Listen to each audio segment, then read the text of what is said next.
Ayan mga idol, hi! Ganito lang magbalat ng pinya. Very simple, like that. It's done. Another one.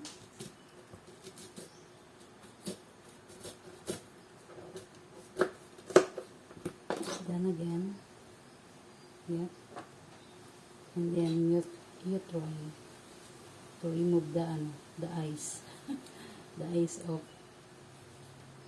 this pineapple.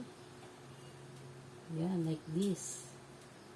Pwede rin naman na wala na yung mga mata mga idol, pero masyadong makapal yung yung mangyayaring pagbabalat.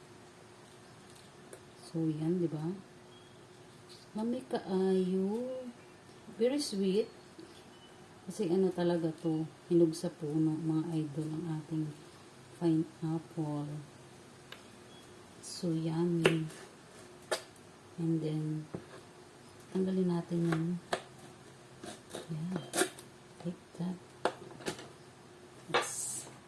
It's a simple process how to remove. Yep. Once again, remove the ice again. Alam mo, ice. Ice talaga. Kasi may mata talaga ang pinya mga idol ko dyan. Ganun lang. Simple like that.